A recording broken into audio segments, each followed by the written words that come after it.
Lord Boros, the dominator of the universe. Battle Beast, the scourge of the twin galaxies. Sometimes we all need a good challenge, something that requires effort and hard work to overcome, building yourself a stronger character. But what if there is no challenges left? Well, then you would be one of these conquerors, but only one of them will find a worthy battle in this Doomsday Duel. Life can sometimes be dull. The monotonous existence we shackle ourselves to pulls us along as we slowly trudge to our demise. Really true. The episode has literally just started and we're already getting existential. Oh, I'm not referring to how I view life. I enjoy doing what I do. However, the same cannot be said for Lord Boros. Born on an unforgiving planet with a harsh climate, Boros had to adapt to his surroundings quickly. Luckily for him, he was destined for greatness. While we may not know much about Boros' species, we know they have the ability to tap into their latent energy. Using this energy, the alien race gained regenerative abilities like no other. This can range from growing lost limbs to regenerating their whole body in a matter of seconds. With this incredible healing ability, the species was able to conquer the harsh world they called home. While this species was already impressive, Boros took it to another level, easily cementing himself as one of the strongest of his race when it came to using latent energy. Yet in a cruel twist of fate, this left Boros in a constant state of boredom. Nothing ever gave him a challenge, leaving him perpetually stuck in the depressing cycle of day-to-day life. Yeah, I can't see a lava planet being much fun for beings literally full of energy. Feels like things would get old fast. In an attempt to rectify his boredom, Boros had an idea.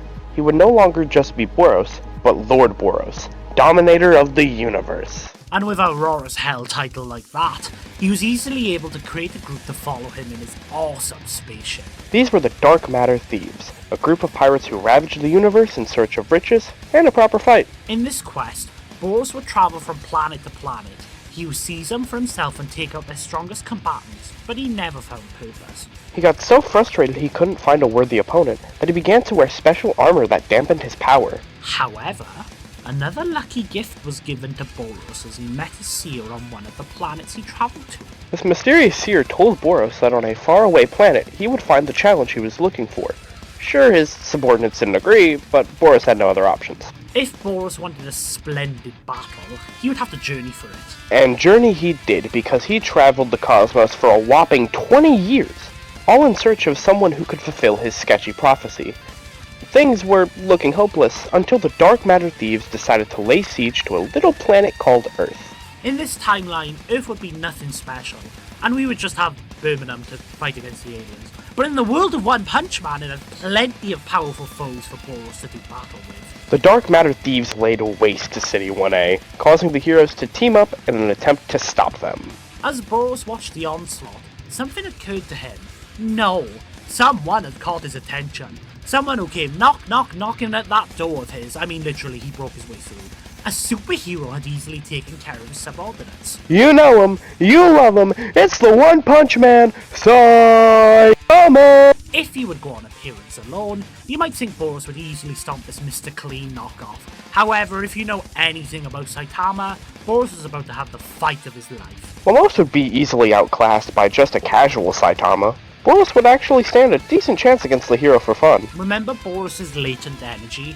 Well, it isn't just used for regeneration, it also fuels Boros and his attacks. Boros can use his energy in a plethora of ways once his armor is removed. It is obviously used for potent regeneration, but it also increases his strength and lets him fire powerful beams of energy. This is kicked up a notch when Boros enters his final form, Meteoric Burst. In this form, Boros surrounds his body in latent energy, granting himself a massive boost in speed and strength. These boosts gave Boros the tools he needed to actually hurt Saitama? Don't be rash. Hurt is a bit of a strong word, but Boros was able to keep up with Saitama in a casual state. That might not seem crazy, but even when he isn't trying, Saitama can catch rocks thrown towards him at light speed.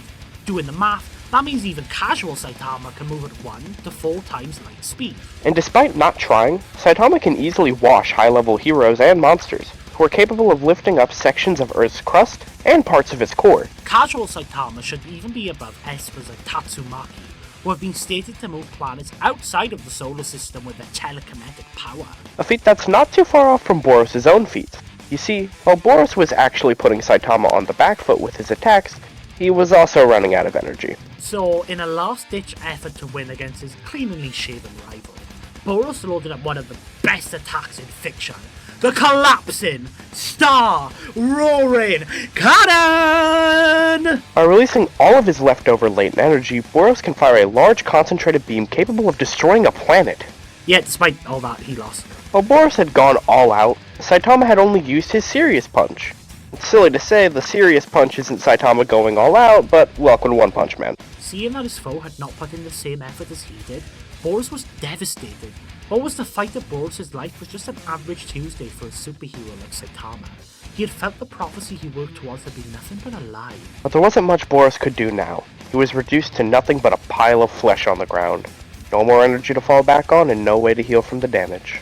While mighty in his own regard, the dominator of the universe had been bested, defeated by a hero who does his job for fun. And as much as I love the might and majesty of this world-conquering pirate, I think the universe is glad to know it's safe from the wrath of Lord Boros. Or is it? On a faraway planet distant from our own, the planet of Dom was in conflict. All the planet knew was war and violence, bloodshed spreading to every corner. On this forsaken planet, the Leonian Throck was born. Being born in a time of turmoil, Thok had to grow up quickly. He learned how to fight for his people and became a mighty warrior. Throck's strength and skill all came together, allowing him to end the conflict on Dom and create a utopia of a planet. One tiny little problem. Thok found out he was cursed. His immense power came at a heavy cost of extreme rage and a lust for conflict. To keep his new utopia safe, Thok would exile himself from Dom and begin his search for a worthy fight. From here on out, this monster of hate was no longer Thok. He had become the Battle Beast, Scourge of the Twin Galaxies. Man, these two have such cool titles! And you don't get cool as fuck titles without having a great prowess in battle. Battle Beast has wandered the galaxy, taking out many strong opponents and freeing multiple planets. Battle Beast has perfected both hunting and fighting, backed by his own unique hand-to-hand and armed fighting styles. When armed, Battle Beast has a plethora of weapons he can use, though his favorites seem to be large maces, heavy blades, and crushing hammers. Battle Beast also has incredible senses. He can see 8 times further than a human and in complete darkness. He has sensitive ears capable of distinguishing tiny differences in sound.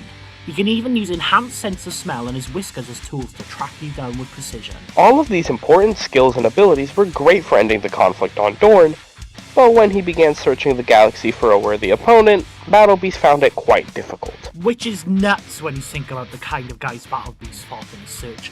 People like Invincible, who can throw around meteors and move moons. That's right, when Battle Beast fought Invincible and a superhero group known as the Guardians of the Globe, he found them to be so weak that he just left the fight. Nah, the disrespect is crazy. Me personally, I would never let that happen. Unfortunately, Battle Beast's hunt was put on pause sometime after this encounter with Earth. He had been imprisoned by the Viltrum Empire, a group of powerful aliens who had been conquering the galaxy with their power. Sounds like a great fight for blood-soaked Tai Lung. However, in prison, you don't get many chances to fight the ones who put you there. Not until the Gold Alan the alien freed him and promised Battle Beast he would find a worthy fight if he helped the coalition of planets fight against the Viltrum Empire. Battle Beast agreed to the deal and even got a cool jetpack to help him maneuver throughout space. Joining the coalition for this limited alliance let him fight against the Viltrumites who finally gave him some sort of challenge. One specific Viltrumite caught Battle Beast's eye, the leader himself, Grand Regent Thrag. As their leader, Throg was easily the strongest of the Viltrumite species, which intrigued Battle Beast, so much that Battle Beast would save Throg from a group of powerful dinosaur people called Ragnars. In this moment, Thrag would try to bring Battle Beast to his cause, saying that Battle Beast would be able to fight many strong opponents if he were to side with the Viltrumites. However, Battle Beast refused and revealed a key part of his ideology. He doesn't just want a good fight, but a glorious death. And to side with Throg would be a dishonor since he had already sided with the coalition. Battle Beast's Curse of Rage turned him into an unstoppable force, but it also became a bottomless pit he could not satiate. The only way he could truly be satisfied was through an honorable death. This is further shown by the fact Battle Beast literally injured himself to match Throg's damaged state. If Battle Beast was going all out, He was going out in the best way possible. And so began the Battle Beast fight with Thrag. A battle so destructive it took out cities and had the potential to split the planet in half. Going toe-to-toe with a Viltrumite is usually a death sentence, but Battle Beast kept it even with Thrag for multiple days straight. The battle raged on, and almost ended in Thrag's untimely demise. But unfortunately for the Coalition, Battle Beast was slain. Going out in one of the most badass ways ever put to comics, Battle Beast had been slain, but he put up one hell of a fight. No kidding. Keeping up with one of the strongest Viltrumites ever is nothing to scoff at. You guys can casually cross galaxies in a week and even reconvene on planet Viltrum from different ends of the Virgo supercluster in under 24 hours. A feat that will require moving at speeds 20 billion times speed of light. Even characters much weaker than Viltrumites have fought and kept up with Universa, who left our observable universe in less than a day. A feat that would require movement at 34 trillion times the speed of light. This level of speed was important for when 3 Viltrumites, including that Invincible guy from earlier, made a hole in planet Viltrum. While you might think this is only around small planet level at best, Viltrum is much bigger than our own planet due to the fact it could sustain a ring. Being able to sustain a ring like that should mean that the planet is similar in size to that of Saturn, meaning this feat can get anywhere from 2.7 to 10.64 yotatons of TNT. But none of this power mattered now. It and Battle Beast's Curse of Anger had been left with his daughter, an aspiring warrior just like her father. And it's not like Battle Beast's sacrifice was in vain. He had still beaten many Viltrumites and helped prove Thrag was beatable. I'd argue him fighting for Dom was the only thing he really needed to do, and the rest of his life was just side quests. Honestly, yeah. Battle Beast carved out a utopia for his people and gave the Coalition the strength they needed. You know, that's a nice way of looking at a dude who conquers planets and eats flesh to survive long voyages. While many warriors may roam the universe, there aren't as many that had the impact or glory of Battle Beast. We opened to Boros sitting in his throne room, waiting for something interesting to happen. Luckily for him, that something just threw his strongest minions through the door. Gianshuk looks up at Boros in an attempt to speak to his leader, but his head is caved in by a large yellow mace. Oh. Through the thick layer of dust, the heavy breathing and yellow eyes of Battle Beast become clear. He steps out the smoke, stepping on the corpse of Gianshuk with a loud crunch. Boros' eye widened. Your energy. It's powerful. Perhaps it's my lucky day. Please tell me your name. You know not of Battle Beast. Scourge of the Twin Galaxies. Boros stands up and stops to ponder for a moment. I don't believe so. Regardless, I'm interested in the challenge you may bring to me. You may be worthy of my time, Boros. Boros grins as wide as he can. Battle Beast prepares his mace, and then he charges forward. Boros hops on top of the back of his throne. Battle Beast's mace turns the seat into rubble. Boros then kicks Battle Beast in the face, but he is unflinching. Battle Beast swings his mace to destroy the back of the throne, and then a second strike to launch Boros. Boros hits the ground before quickly shuffling to his feet, dodging an incoming mace strike before attempting a few punches at Battle Beast's chest. Battle Beast shrugs the hits off, and delivers a quick mace strike that hits Boros in the air. His power is impressive. Could this beast fulfill the prophecy? As Boros falls back down, Battle Beast spins his mace in his hand, not impressed with his foe. Boros slams into the metal floor of the ship with a thud. I am disappointed, Dominator of the Universe. I expected a challenge, but oh how disappointing. Battle Beast raises the large mace above his feline head. Boros attempts to roll out of the attack range, but Battle Beast brings the mace down at blinding speeds. The metal floor below Boros is demolished entirely. Time slows as Boros' armor cracks under the monstrous force of the Scourge's blow. You've destroyed the armor that seals my full potential. I hope you are prepared for my true power, Battle Beast. Boros' body begins to grow in size, his latent energy no longer held back. Battle Beast attempts another clubbing attack with his mace. However, this time Boros grabs it with his hand and crushes the mace in his palm. Battle Beast stands in surprise before letting out a shocked grunt as Boros kicks him in the gut. Battle Beast walks back a short distance before taking a breath. Boros gets up from his position on the floor. Battle Beast blinks, and he's gone. Battle Beast's whiskers twitch in the cold air of the ship, Boros appearing behind him at speeds much faster than before. I'm right behind you! Boros is cut off by Battle Beast raising his arm up, delivering a blow to Boros with the back of his fist. Boros is sent back a short distance, but is not deterred. The second Boros lands, he rushes towards the beast with a fury of punches.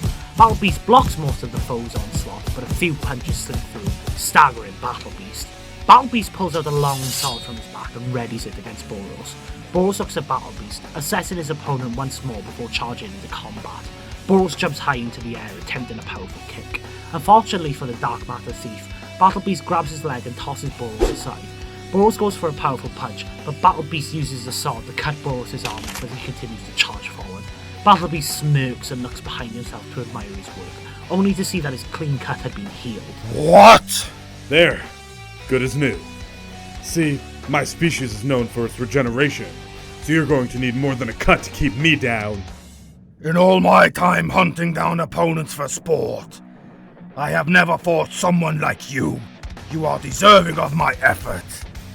Deserving of my battle. Deserving of being crushed until you're a stain on the ground. Battle Beast pounces forward. He cuts into Boros with his sword, but the Dominator simply stands there.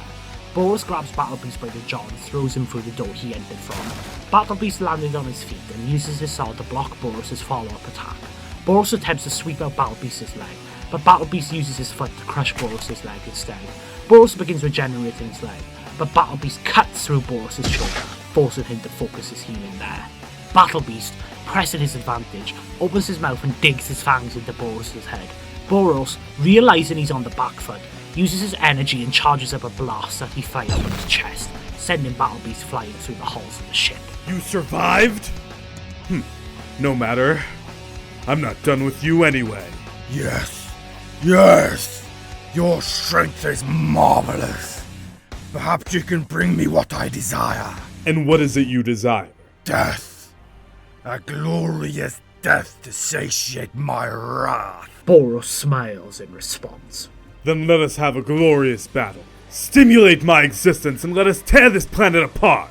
Battle Beast roars as Boros' excitement reaches its peak. Latent energy surrounds Boros as he enters his strongest form.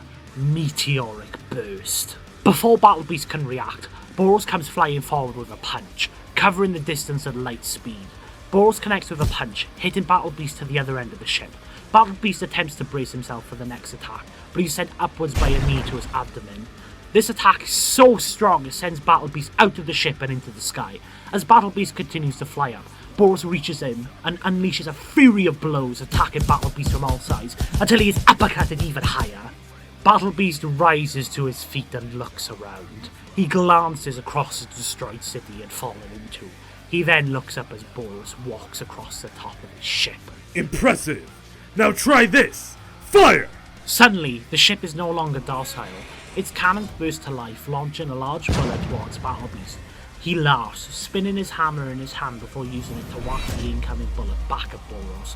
Boros responds by leaping onto the ship, cannonballing towards the shot. He pulls his arms back and delivers a fistful of heat energy to push the bullet towards Battle Beast once more. The heat of the attack spreads across the sky as the bullet barrels towards his target. Battle Beast responds to the incoming threat by cutting the bullet in half with his heavy blade. He smirks, but his whiskers begin to twitch. Battle Beast then realises Boros has already caught up to him and starts an onslaught of attacks. Battle Beast holds fast against the rapid blows and manages to push Boros away with a kick.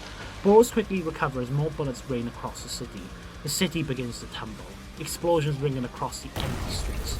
Another bullet is aimed towards Battle Beast. He flings his heavy weapons into the air like nothing before catching the bullet. The force of the catch causes the Scourge to struggle against it. The ground cracks under the pressure and the building behind Battle Beast begins to break. Boros believes this to be a perfect time to rush down Battle Beast, but he is heavily mistaken. As he initiates a sprint towards his foe, he notices what he's doing, but he has gained too much momentum to stop himself. Boros watches in horror as the bullet is thrown towards him with enough strength to splatter his body into nothing but blood and his eye. Yet, Boros regenerates as he is not quite finished. Battle Beast reclaims his weapons from the sky before charging at Boros. Boros attempts to build up speed to dodge the assault, but is beginning to run out of stamina. Battle Beast begins wailing on Boros with his powerful weapons. Boros had to expend a lot of his remaining energy on keeping himself alive at this moment, Eventually, Boros is able to land a blow to Throk's face. Battle Beast recoils as Boros kicks him in the side. Then he throws Battle Beast into a building. Battle Beast quickly looks around, his eyes darting back and forth before Boros delivers a dropkick that sends Battle Beast flying even further. The dropkick hitting him so hard that the weapons fly out of Battle Beast's hands. He lands in a much larger building this time. The building shakes and contorts due to the impact. I do not understand your wish anymore. You say you want death, but you just won't die! I will fight until I am stripped of my skin and left as nothing but bone. Boros screeches in frustration.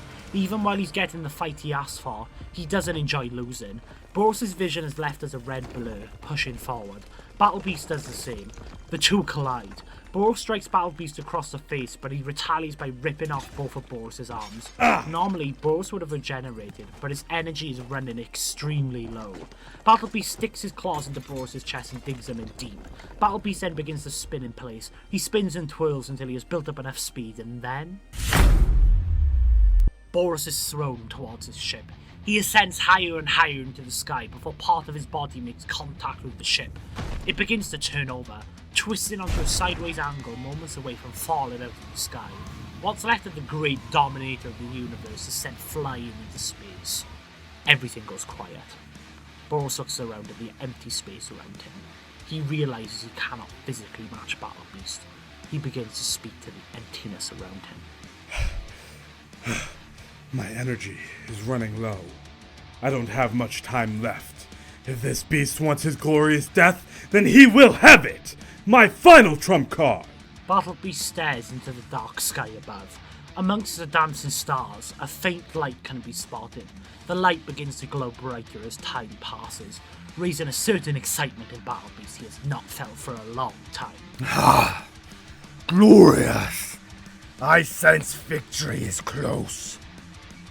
Let us clash one more attack to decide the fate of this world and our legacy. As this is happening, the ship still sputters. Knowing it will go down and what's left of the dark matter seeds will be killed into the crash, the ship fires one last bullet in an attempt to finish Battle Beast off.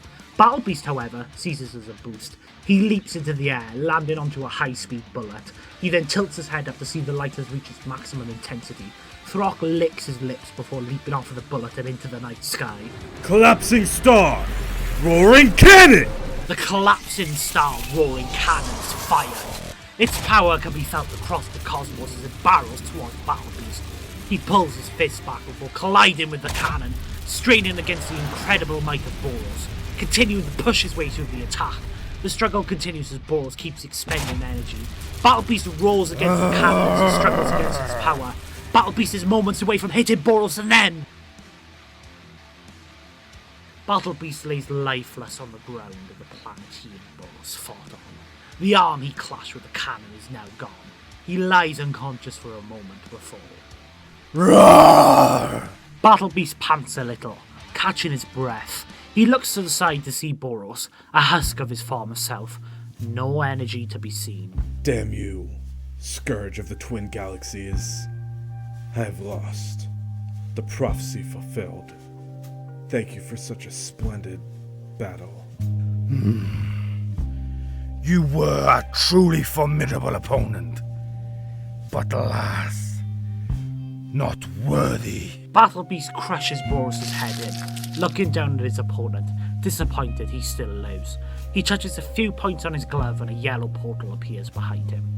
While the Battle Beast may not be satiated, it's the closest he had been in a long time. He walks through the portal and returns to his ship, leaving the husk of Boros behind.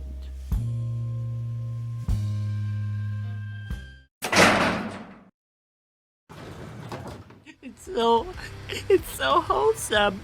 It makes me forget about the murder in the planet conquering. Despite Boros having some advantages, such as his wider list of abilities and regeneration, this isn't exactly hard to determine. Speed is very obviously in Battle Beast's favour. Keeping up with attacks from a Viltrumite as powerful as Throg should easily put Battle Beast's speeds anywhere from 20 billion to, 34 trillion times the speed of light. Compared to Boros, who's barely scaling to Saitama, moving at 1 to maybe 4 times the speed of light. if we just looked at the low ends for both, Battle Beast would still be about 20 billion times faster than Boros, meaning there's no way he could keep up. And while Boros' collapsing star roaring cannon destroying a planet would seem to net higher AP than Battle Beast, remember that Viltrum is at least around the size of Saturn, which is way bigger than Earth. Now, we can be generous and scale Boros to espers like Tatsumaki, who are capable of moving a planet out of the solar system.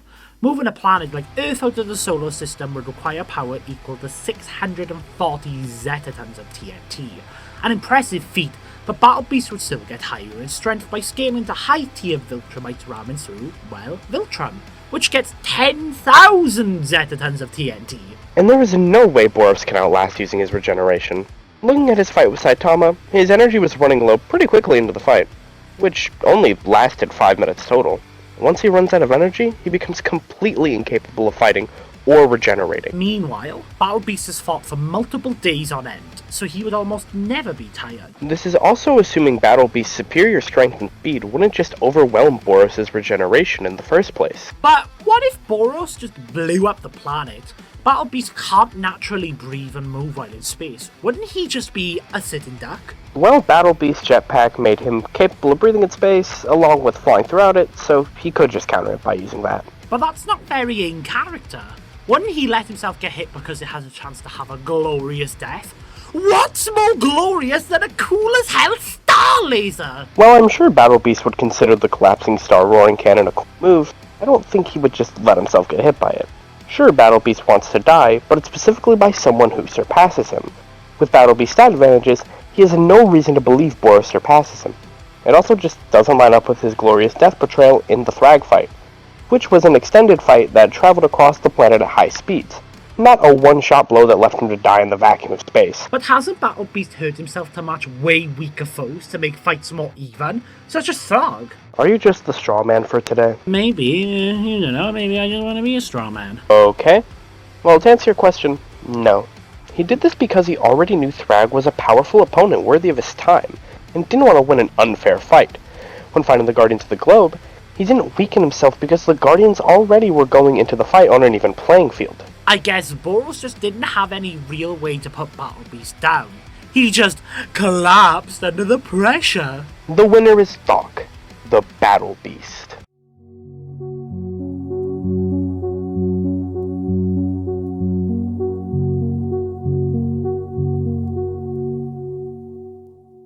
Hi guys, Saul here. I'm recording this as I record everything else. I hope you enjoyed the episode. True put a lot of effort into it. He wrote everything. I didn't really have much of an impact here. Actually, I'm looking at the document right now and it says Boros Analysis written by True, Battle Beast Analysis written by True. He wrote everything. So if you liked it, go and just say something in the comments. You guys had a lot of support for us, which is great. I'm really happy you guys enjoyed Father vs. Bellows, and we're just going to keep continuing, you know, keep going, keep the cogs turning. Credits as always. Thank you to Hatty Hatman for making all of the background images that we use for the previews. He's a very talented artist. You should go and check him out. That guy should just open commissions, honestly. He's just so good. Thank you. Yeah, that's all I gotta say. Let's have a look at the next time. It's Snack Upon.